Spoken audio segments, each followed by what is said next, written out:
Good morning. Dr. Matthew Dunn here, host of The Future of Email. My guest today, I'm very excited to speak with Jacob Wenger, co-founder, head of product at Shortwave. Jacob, welcome. Hey, Matthew, thanks for having me. I'm happy to be here and looking forward to our discussion. Oh, man. And Shortwave, I'll let you introduce it because I'm so excited I probably won't get it right. Awesome. Cool. Yeah. So Shortwave is an AI email app designed for stress-free productivity. You sign in with your Gmail or Google Workspace account, and we give you a brand new interface for managing your email. Our apps are designed based on an opinionated approach that we call the Shortwave method, and it kind of has two parts. The first is a flexible triage system that allows you to treat your inbox like the to-do list that it really is. You can pin items, you can snooze them, you can rearrange them using drag and drop and combine them, and gives you a lot of flexibility to do that. Yeah. The second part is a highly customizable and composable set of rules that allow you to customize your workflow. So you can do things like block senders, you can group together related emails into bundles, you can schedule the delivery of threads for specific times. And the end result here is you get an email app that allows you to get through your inbox quicker and with less stress. And then we've layered on a bunch of the latest AI tech to really bring things to the next level. The coolest is probably a summarize feature that allows you to capture the key points Yeah. from a set of threads. So there's a lot more to it, but that hopefully gives a kind of overview of the kind of things that we do. So, and I have to hand you the compliment right out of the gate. I've been using Shortwave for, I think, a month now, and it's jaw dropping. Like, like, wow. And I've used a lot of email clients. So the fact that I keep coming back to Shortwave, like, that's really something. Like, one of the things I love is I jump into the inbox from hell in the morning, and there's all the promotion stuff clustered together, and I could basically go, pow, shut up, like, yeah, go away. Yes, yes, That's a exactly. huge time saver right there. Yeah, the bundling feature and being able to group related Yeah. emails and then just mark them all done in one click is great. And it also just makes your inbox look a lot smaller than it actually is. Right, right. But without losing stuff. I've tried some other email clients that maybe were opinionated in different ways and had their strengths, to be really fair. But when I end up feeling up fighting the client, or I'm fearful that it's hiding something that I really do need, Yes. then it's like, I'm sorry, this relationship isn't going to work out here. One of the things I have to ask you right out of the gate, you and your team, not a huge team. What does it Yep. look like a huge team from the product? You Yep. guys have been working at this for a number of years. And here comes the meteor called ChatGPT, putting AI at front and center of every discussion from coffee to cocktail party. Good thing, bad thing for you guys.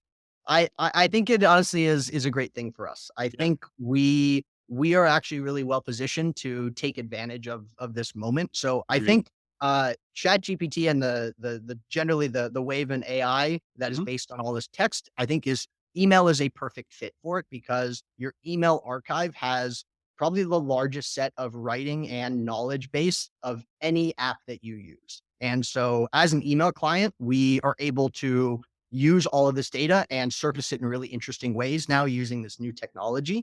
And anyone who is going to start an email app who says, "Oh wow, this is the right technology. I'm going to start building an email app today."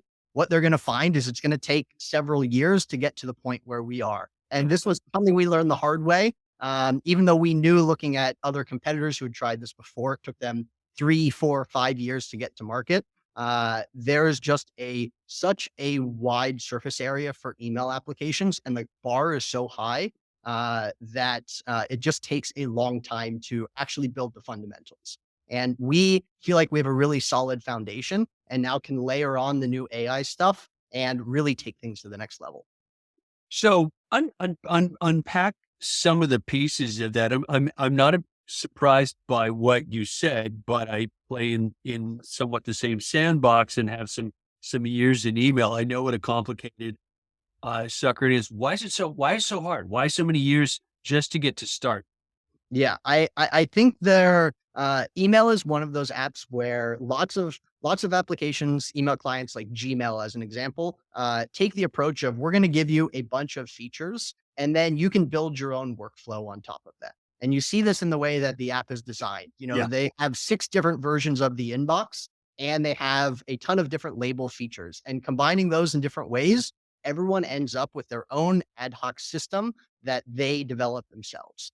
And so if you want to get people to move to your application, you can't just support 20% of the features and assume that 80% of users can come and use your app. You have to build this like crazy patchwork of features so that you can support everyone's custom workflow. And we are trying to build an actual workflow. And, I mentioned the shortwave method, try and have an opinionated way to get through your inbox that we Yeah. think is best.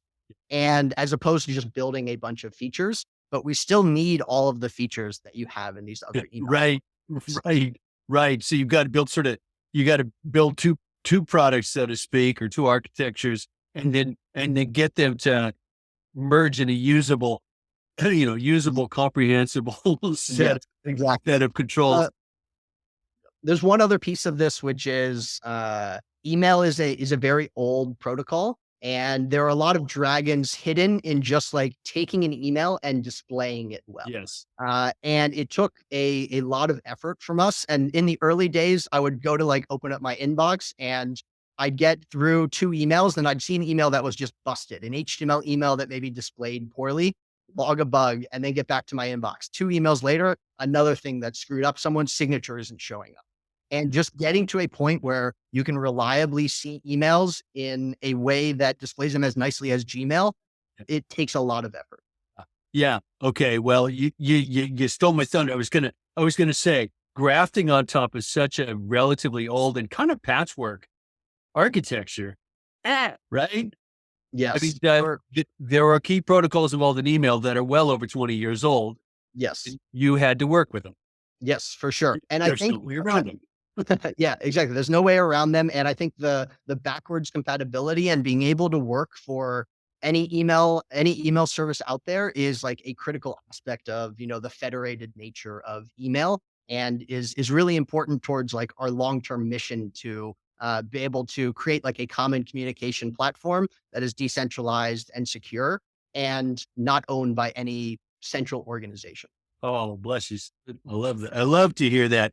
Uh, so I'm gonna go back in time in embarrassingly long ways to tee up part of this conversation. I worked on email stuff. Actually, we share a company in common, Microsoft. Oh, Um, okay.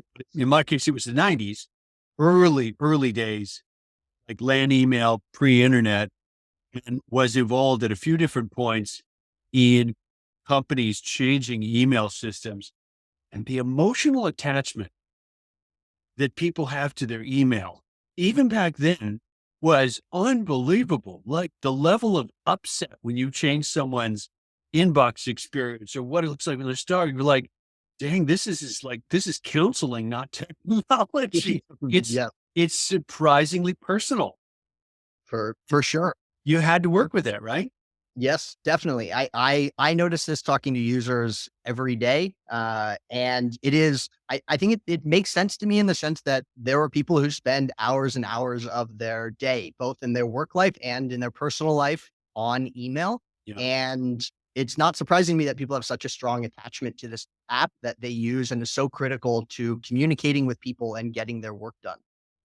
Yeah. Well, you look at the rise of mobile, and I would argue the first killer smartphone was probably the BlackBerry, much as I like the iPhone sitting on my desk here now.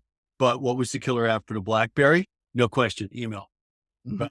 Like everyone's like, oh, thank God I don't have to lug this big heavy laptop around and dial up in the hotel room. You mean I can get my email in my pocket? Like that was transformative. And I'm sure one of the top X number most frequently opened apps on smartphones now still has to be email I'm with sure. text as an interesting vector on that. Yeah, it is it is one of the things that's, as you said, everyone makes their own and ends up making their own UI architecture in Gmail. Why? It's like, it's mine. It's my, my email. That possessive word comes up all the time. Yep. And all the decisions about what you keep or don't, what you folder here or don't, it's all on you, right? It's all personal. So it is bold of you guys to have an opinion. Yeah. Yeah, I think, But like, you need to have an opinion because you need to stand out. It is a very crowded space, and lots of startups have come and gone before us, with varying levels of success, and, if you don't have an opinion, then no one's probably gonna care. well, you're right. Delve into that for a second, because the road is kind of littered with the carcasses of email clients, isn't it? Yep, that is very true. Why? Why go after email? No, what I mean, one, why is it such a hard space? And then two, are you crazy? Why'd you go after email? Yeah. Well, I'll answer them in maybe the opposite order. So why email is, we started the company actually with the mission that I mentioned earlier around creating this common communication platform that's decentralized and secure. And we've been concerned about like the centralization of our communications, whether that is in the work life, things like Slack or Microsoft Teams, or on our personal life, things like iMessage or Snapchat, or even TikTok. And all of these are owned by either large corporations or, in the case of something like WeChat, a government. And we think that this is generally bad for society, and that if we continue to have all of our private communication in these centralized services, that at some point we are really going to regret this. And so we kind of surveyed the landscape and said, if we wanted to build a replacement for all of these, what technology should we use? And the thing that kept coming up was email. And email is already this large, decentralized, federated communication platform that's not owned by any one company. Uh, the problem is just the user experience is not very good. And there's a reasons why people are using these messaging apps. It's because their user experience is just so much nicer. They have typing indicators and emoji reactions and real-time messaging. And so we thought, it is easier for us to take email and move it towards being a really good messenger than it is for us to bootstrap an entire new network that is as big as email. And Right. so that's how we kind of ended up going after email. Okay. Okay. I'm with you. Yeah. Um, and then as far as why it is a hard space, I think it's always a hard space when you are competing against some of the biggest companies in the world. That's what, Google and Apple both have really high quality email applications. Like, they are not perfect for everyone, but for the average person, they do a pretty good job, and they are fast and reliable. And so the bar here is quite high. And then the other piece here, as I mentioned earlier, is just a large surface area, and it takes a large, strong technical team a long time just to get to the foundational layer. and yeah, that would certainly make sense. I mean, you already touched on some of, I mean, almost trivial, but not trivial front end problems. Like, oh, this email is broken. It doesn't render. You got to fix that. If someone's going to keep using the client, because they'll throw you out in a heartbeat. And you're Yep. also, I mean, you touched on it, but you're competing with big companies giving it away. A Yep. trivial task, not a trivial.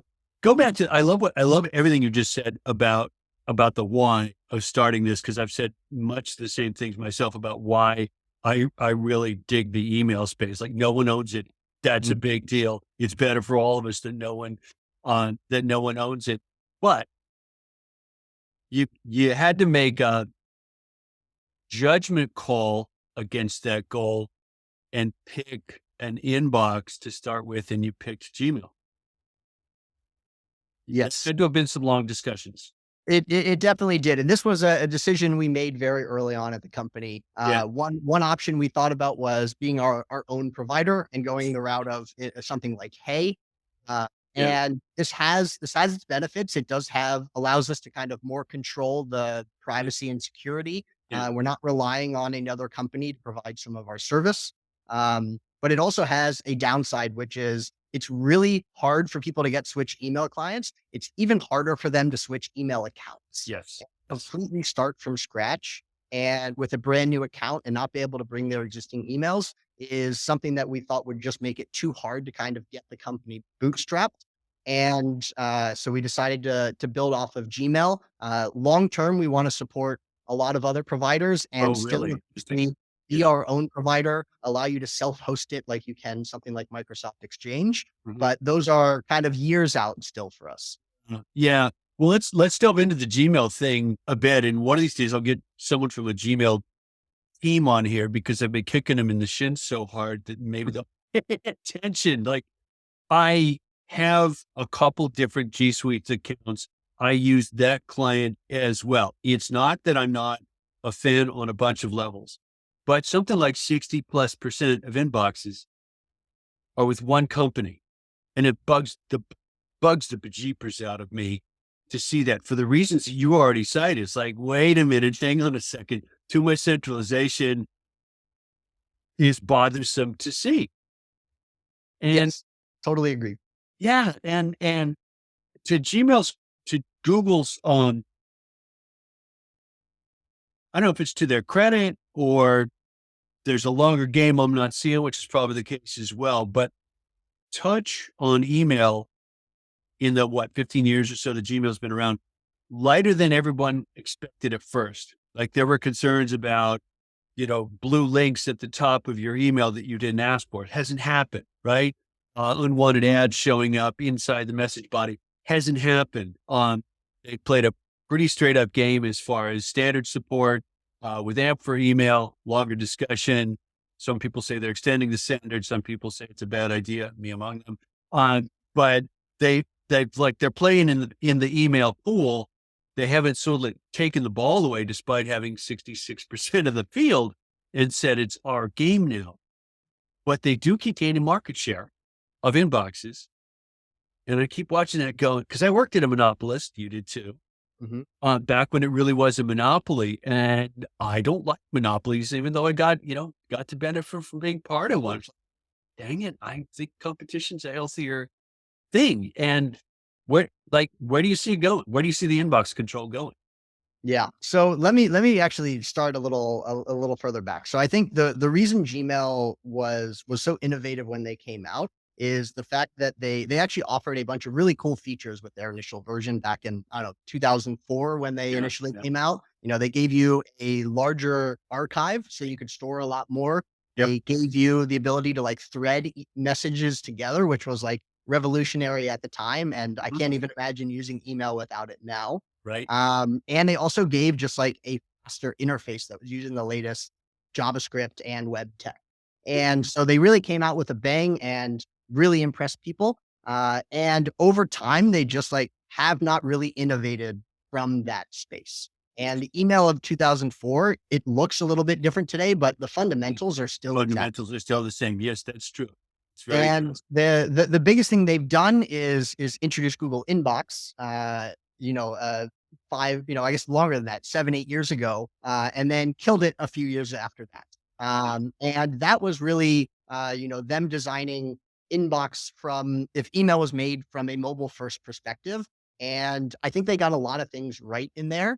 They brought some of it to Gmail, but most of the fundamentals from that app, like, never really made it, and I think a lot of people have been missing it since then. Yes, yes, Um, yes. and the reason I think they've continued to grow is that, like, the Google Suite is actually continuing to get better. The introduction of Docs, brought a lot of people into Google Workspace, which Hmm. is called Now, and it happens to be that all these things are bundled together, and as we've seen in the tech industry, like, bundling things together is a great way to get adoption across a wide set of products. Mhm. And so I think Google has, like, done a good job of building up their suite and getting users to kind of adopt a bunch of features. Even if they came for Docs, they end up using Gmail as well. Mm. Um, where I think things are going, and part of the reason why we are actually building on top of Gmail is distribution. I think that in order for us to really like push the protocol level changes we want to make to email and bring us to that world where it is this like decentralized, secure protocol, uh, we need to have market share. And no one's going to care if we come out with this self-hosted application if no one knows about us and it doesn't work with their current email.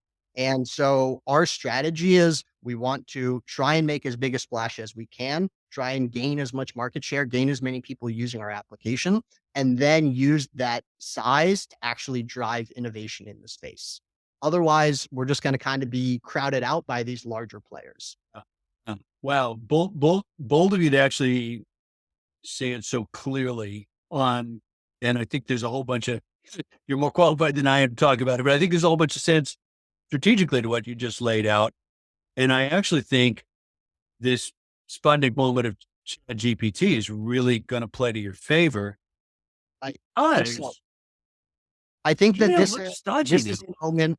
Sorry to interrupt. No, This is a moment where I think the foundational apps that we use on a yeah, daily basis, things like email and notes and to do apps, are all going to fundamentally change with this agreed. new technology. Yeah, And like mobile, I think it has the opportunity to like unseat the existing players.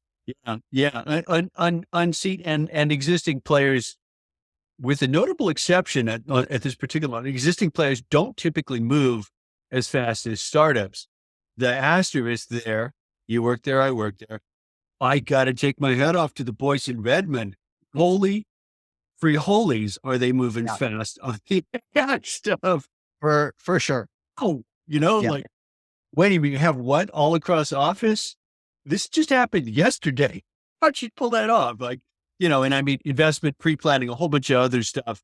Smart company, great leadership. Like, hats off to them. It is For sure. making Google look flat-footed, in my humble opinion. Yes. Yeah. Gmail, as I you said, definitely. looks just like it did. Yeah. Yeah, no, Microsoft has moved quicker than I expected, and I think is delivering really interesting and innovative stuff. I wouldn't count Google out just yet. No, no, no, no, Like not at all. they Not they at they all. a lot of expertise here, but yeah, it definitely feels like they're behind at this point.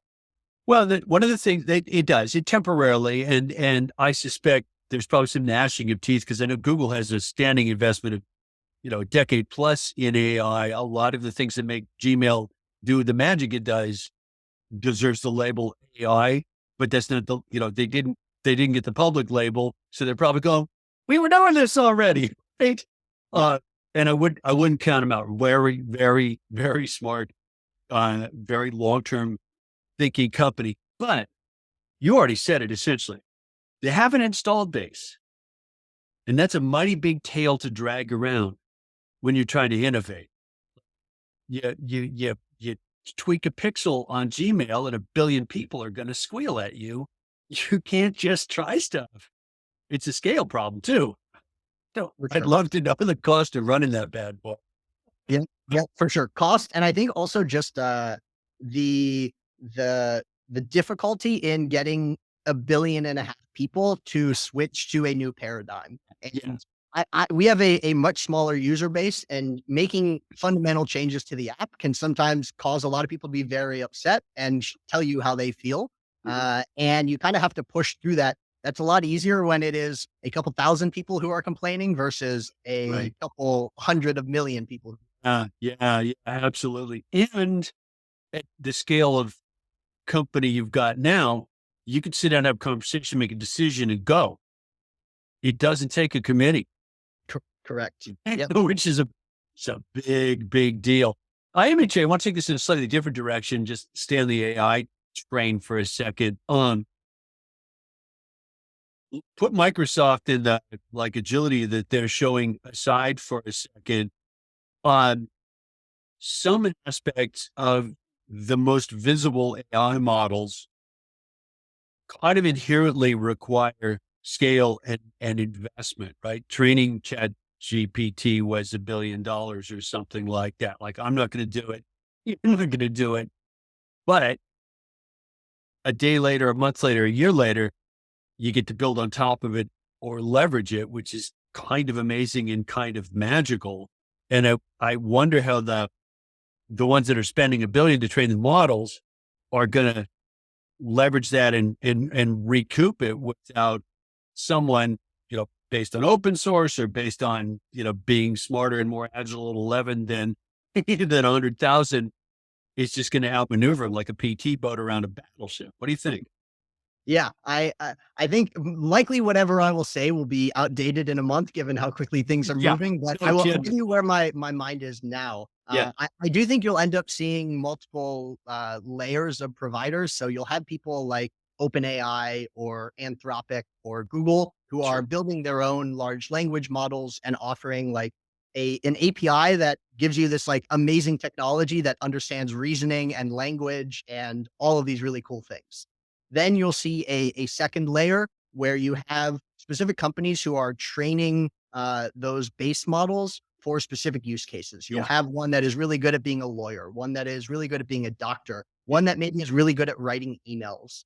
Mhm. And then below that, you'll have a third layer, which is end applications that will either be using the second layer customized ones Mhm. or the top layer base models to build functionality. And right now, Shortwave is kind of in that third layer. Yeah. We are Huh. using OpenAI's APIs to build a handful of features. And you may see us move into more of the second layer where we are actually offering other email clients like services that kind of allow them to do things that are a lot easier than they could do with the base layers.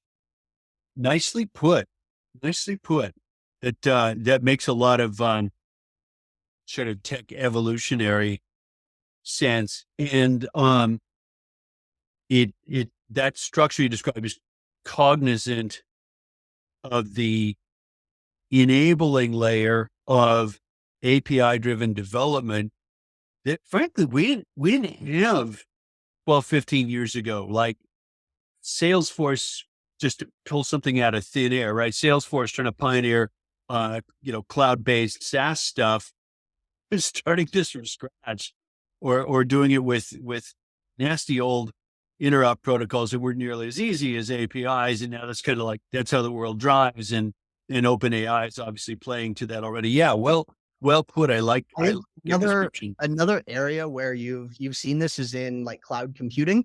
You have a bunch of the large tech companies like Google and Amazon who offer like raw compute. Sure. Then you have the a layer of companies who offer kind of infrastructure as a service. So you have things like Firebase, where I used to work, Yeah. that is kind of like abstracting away a lot of the like low level fundamentals of cloud computing and Yeah. giving you really simple building blocks for building applications. And then you have the third layer, which is apps who are using Firebase to actually build their applications. Yeah. Right. Right. Right. And then finding the various business models at those layers is part of the trick shot. One of the things I know Microsoft has gotten complimented on by I think Ben Thompson and Stratechery, among others, is investing in OpenAI was a good investment in Azure because now explosive amount of activity at Azure data centers from the company that they helped like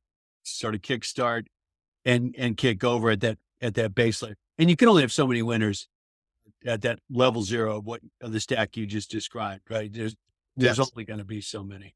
Yeah, I hope there's not one. I hope there are multiple. I think the AI and how good they can get is unclear, and unclear if there's going to be one AI that is just significantly better and unable to catch up to that. So good. But my hope is that there is competition at every layer there. I think that's good for consumers. It is, and I mean we could on this Zoom call for many hours try to unpack and speculate, frankly, For on sure. where the AI wave is going. Tech side of that aside, it is a fascinating cultural thing to watch. The range of responses to the Sputnik moment of Chat GPT, everything from "Oh my god, I'm gonna lose my job" to "Hey, this is exciting. Let's go build stuff." Right? It really spans the spectrum. In a, I haven't seen this kind of energy honestly since 95, 96. Everyone realizing the internet was not a fad, right? No AI, not a fad, and it's like pieces of this have been part of our life for a long time. You started building an AI enabled email client way before Sputnik showed up. Yep. Okay. At the same time, that cultural moment means everything in terms of public focus and recognition. What do you make of the call to call halt for 6 months?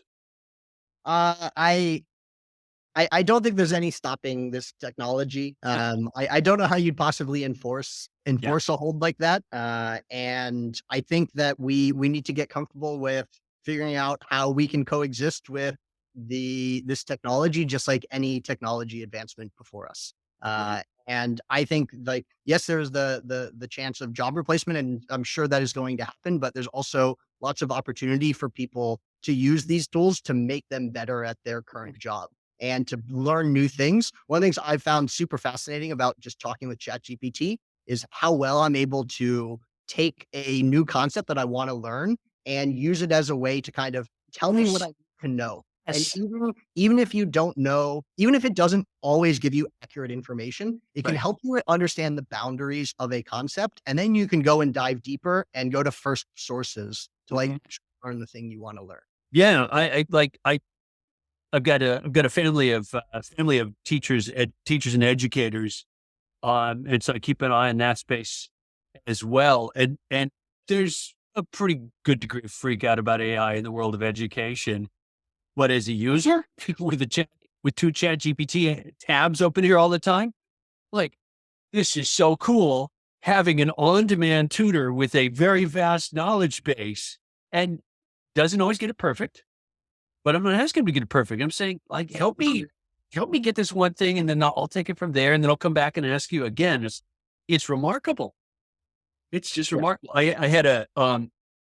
I was faced with fighting with a big query, SQL query. I was like, how am I going to do this? I said, oh, hey, ChatGPT, how would you do blah, blah, blah? And it was like 6, 8 step iterative conversation. I'm typing short English sentences. I'm getting back pretty well designed SQL queries that help me understand how to get there. And I just shared that with some other friends who are CTOs. Look at this. Like, this would have taken me 4 or 5 hours longer than getting some learning help. Didn't use it for production code. That wasn't the goal. The goal was let me get my head around it so I can actually do a really good job of, using it and taking it from there. It's Yeah. remarkable.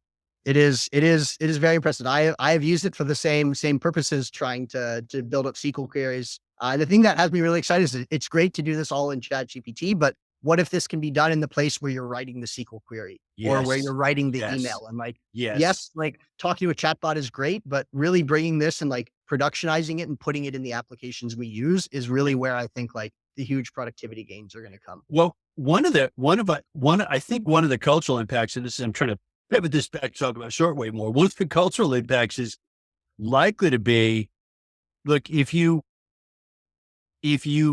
couldn't do some form of, let's call it software, anything from making an Excel spreadsheet on it, okay, the growth of the digital world has to be frustrating because, like, I know what I want this box in front of me to do, but I don't know how to tell it to do that. And now we're seeing glimmers of just tell the box what you want and it'll do what it always should have done. Like figure out how to do it, right? Like using your client. Yeah. There you go. For How's that for friends. a pivot? Yeah, no, I totally agree. Like being able we interface with everyone on a daily basis using natural language, and now having the like capability to do this with our devices and have them like understand the intent and not have to be so prescribed in the way we interact with them Yes. is really going to change how we interact with software. And that's as a product person, one of the things that like has me most excited about this new technology is how it is going to change the patterns and the ways in which we actually interact with our software. I imagine we will be using voice a lot more. We will be writing in English way more than we do in our current applications. I think if you look at different companies out there like Notion, I think does a great job of like Hmm. building an interface that is novel and new and allows you to interface with the AI in a way that like doesn't require you to understand exactly how the AI is built or how to best communicate with it. Right, right, right. Donnie, you might have caught the news a day or two ago. MailChimp announced that they've now gotten an AI assistant to help write emails built right in the platform. And MailChimp owned by Intuit, so small to medium business client base. It's like, good on them, right? Because the guy putting emails out in a small, medium sized business has a zillion other things to do. If he can get out the door faster and grammatically more correct, cool. Is he going to write as well as if he sat down and wrote it? That's a different question. Yeah, I think that what you'll end up seeing is I would expect pretty much every provider in the email space to add some sort of like generative Yeah. AI. Yeah. Yeah. And it's just a matter of time, and I think it'll happen pretty quickly Yeah. given how, like, revolutionary the technology is. But I think you touch on an interesting thing, which is, like, how well will it do it? We ourselves have been playing around with building, Yeah. the ability to generate replies to drafts, and generally what we found is it will generate a reply that sounds like English and is well structured, but it doesn't necessarily capture the intent, or answer the question in the way that you would want it to be answered. And there are different methods for prompting it to say the thing that you want to say. But really, what you want is you want it to have an understanding of past emails you've sent and information in your knowledge base, and then put that in your response. So if someone says, "Hey, do you have the link for the mocks for this particular feature?" And you can say, "Yeah, the Figma link is," and then have it autocomplete with a link to your actual data. And this is the part where I think, like, we're really gonna see the huge gains in productivity in and being able to, like, actually generate replies that understand your data.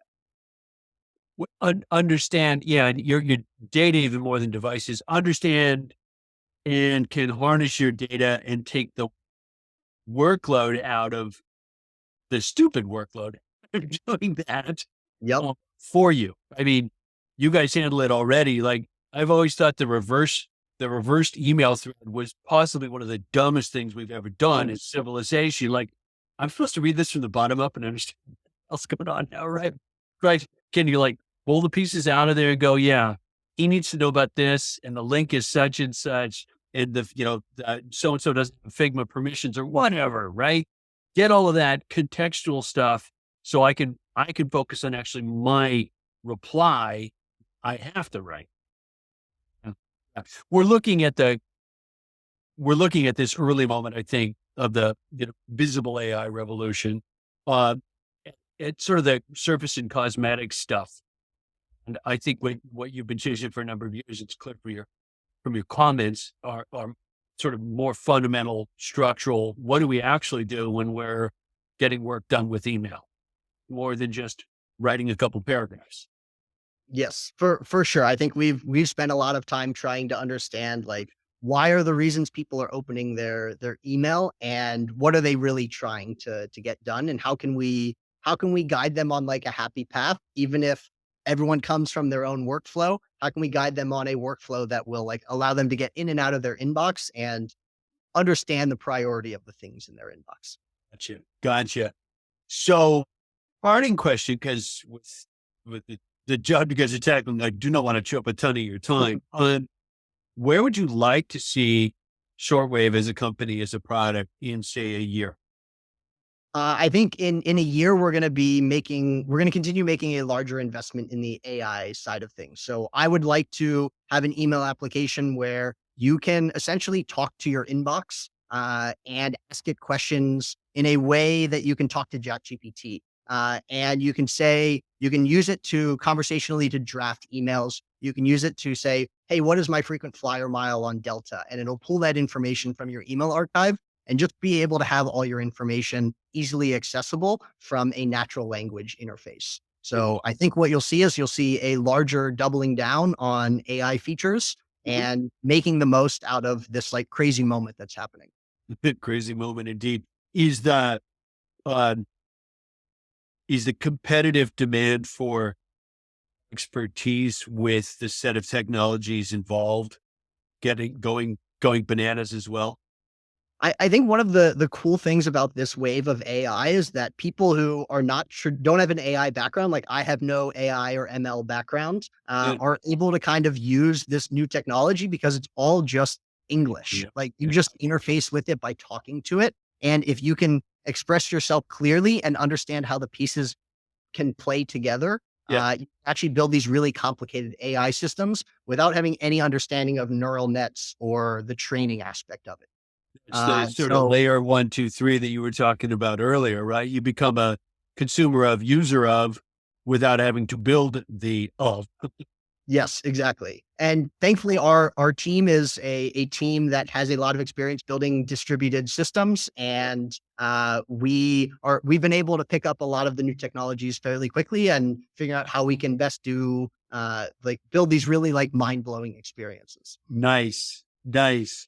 Well, I have to say, Shortwave is already pretty mind blowing experience. So here's the wrapper. If hopefully a bunch of people listening to this go, "Oh, I got to try this client," where do we send them?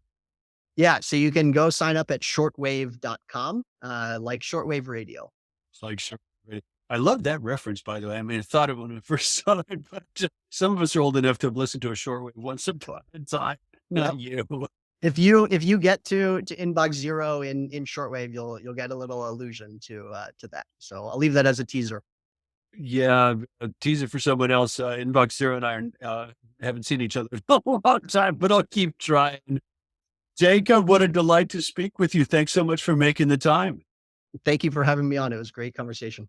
All right, my guest has been Jacob Wenger, co-founder at Shortwave. Go check him out. It's amazing. Thanks, Jacob. We're out. See you.